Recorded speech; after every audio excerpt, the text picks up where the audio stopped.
What's going on, everyone? Back, I got another video here, just doing some basic maintenance.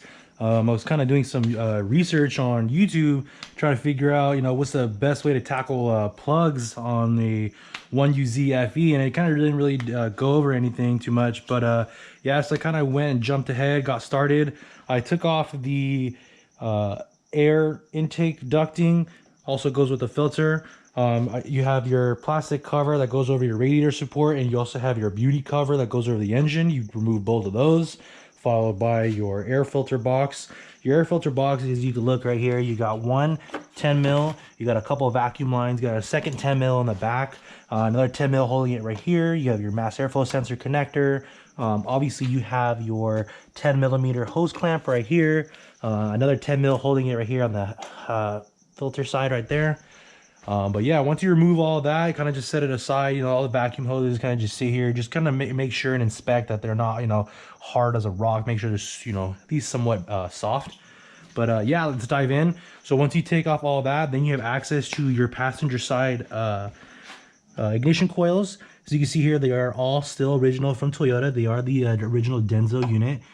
They're held in here by a 10 millimeter bolt, 1, 2, 3, and 4. And then you have your connectors on either side. And moving along to the driver's side here of the vehicle, it's pretty straightforward as well. You have one more 10 millimeter here underneath the oil cap. In between these two hoses right here, you have the access to another 10 mil bolt on the second ignition coil. You have your third one right here by your transmission dipstick, and then you have your fourth one back here on the very back end. Same thing, like I said, remove your electrical connectors, and then you can get straight onto it. It should be pretty straightforward. Let's go ahead and dive in. Let's check back and see how the progress is going. Alrighty, so we're back and came and got some Denso spark plugs. Here's the part number 3297. If you guys want to go ahead and order these, I'm pretty sure your local auto parts store, Amazon, Rock Auto, so on and so forth, has the Denso original plugs. As long as you're using Denso, it should be good in a Toyota. Otherwise, you can run to the Toyota dealership and they put the same exact spark plug in a different box. But to each his own. But yeah, we're gonna go ahead and have these all here. So 1, 2, 3, and 4, and then 1, 2, 3, and 4. So 4 and 4 and 4 each side, V8. And let's get into it. Should be pretty easy. It's just 10 mils, like I was saying. So we'll start off right here with the first one and kind of just work our way forward. Let's see here. Crack the connector, classic brittle. Fucking piece of shit, but it's all right, no big deal. We got our trusty 10 mil, make sure it's going the right way. Shout out to Milwaukee, making this so much easier. And we just break it loose. Give her a nice blast. Pull this up. Put it in my nice magnetic tray holder. Pull off the ignition coil. Give it a nice inspect. Looks good. Nothing's ripped, nothing's broken. The spring's still in there. Nice, nothing's broken. So now we can go ahead and get our trusty dusty spark plug remover tool. It is magnetic. Gonna put her in and just give it a nice twist. Nice and easy. So yeah, so I mean, like I was saying earlier, I mean, there's not really much content. I mean, at least up close and personal on this engine. So at least I'm trying to put some more out for you guys. If you guys like what you see, definitely go ahead and give the video a thumbs up here. If you don't like what you see, put in the comments. Definitely go over stuff with me. Say, hey, dummy, you're doing something wrong. This one actually wasn't that bad. Go ahead and set that guy right there. Let's get our new one. Actually, move this right here. A new one. Nice and gapped already. Take out the plastic shield. And we're in there. And here we go. Nice and easy.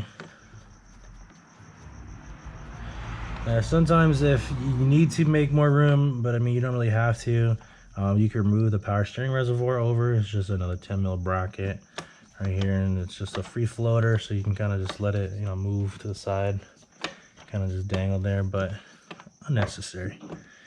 You can do it with this. Nice tighten. nice and easy. You don't want to do too crazy because it is an aluminum engine. You can strip it, and that's something you guys definitely don't want to encounter because that does suck. Oh man, if you guys have ever been there having to Healy coil or rethread a spark plug, it's a pain in the ass. Especially if you guys know what a Triton engine is for a Ford. Let me tell you, that's the biggest pain in the ass. So I won't use that to put it back on. I'll use the good old feel of the hands. But yeah, that's basically it. You know, that's one. And kind of check back in. Yes, right there. We'll check back in once we're all done here. But you know, like I said, it's pretty straightforward. I bought, you know, these tools, Home Depot, Riley's. You can basically get them anywhere. I like the Harbor Freight tools. I mean, honestly, people bag on me, but I mean, hey, when you have the colorful socket set and you're working with a friend that's not really mechanically inclined, or if you're working with your girlfriend, fiance, wife, whatever, you know, female figure in your life, it's so much easier when you're underneath the car and you're not trying to get out, and you can just say, hey babe, or hey love, or whatever, you know, hey so-and-so, can you hand me the green 13? Okay, yeah, for sure. And they go and they grab the 13 that's green, you know, obviously as long as they're not colorblind. Boom, there's your 13. All right, cool, perfect. Hey, hand me a pink 10 millimeter. All right, perfect, boom. Because you have all just regular old school sockets, Snap-on, Mako. I mean, yeah, they're good quality, but I mean, they're kind of hard to identify to the not so person that's common with working on a car. So it makes it easier for everybody. But yeah, I'll check back in once we're all finished.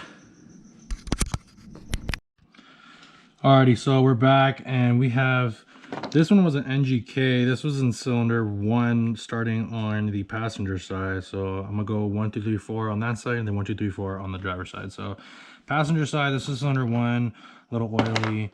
This is cylinder number 2 on the passenger side. This one was a Denso. Cylinder number 3, and then this is the one closest to the firewall. This one was pretty nasty. And then we can move over to cylinder number 1 on the driver's side, cylinder number 2 on the driver's side, cylinder number 3, and cylinder number 4. Now, some of you are going to ask, now, why did the plugs look oily? Now, this is due to because of either a failing valve cover gasket, or B, failing spark plug tube grommets. Now, depending on the type of vehicle, either the valve cover and spark plug tube grommets are one whole gasket complete, or on some vehicles, they're separate, where you have a separate valve cover gasket and a separate spark plug tube grommets. Super common with, you know, vehicles over 100,000 miles, or, you know, vehicles over, you know, 10 years old. And it's normal maintenance, and it happens. You know, it's rubber pieces. They're not meant to last forever, but all 8 plugs are here. Now it's just time to put the air filter assembly back together. All the electrical connections are back in. Everything is nice and tight. On this side right here, I'll pull up my phone. Let's see here. Put this last guy in. Like so. Okay, so as you can see, all of them are plugged back in. On cylinder number 3 on the driver's side and cylinder number 4, it made it easier for me to remove the transmission, just the dipstick, and you pull it out and then you just set it aside somewhere. Make sure it just doesn't get caught in debris or any kind of dirt. And then other than that, it's pretty simple, pretty self-explanatory. Like I said, you know, it's just spark plugs, just basic maintenance, but you know, there wasn't really too much up close footage on YouTube. So here it is, guys. I did the 1UZ-FE spark plugs. Only thing you're really gonna need is a 10 millimeter for the ignition coils, a 10 millimeter to take off all the air filter housing components, and you're gonna need a standard 5/8 spark plugs socket.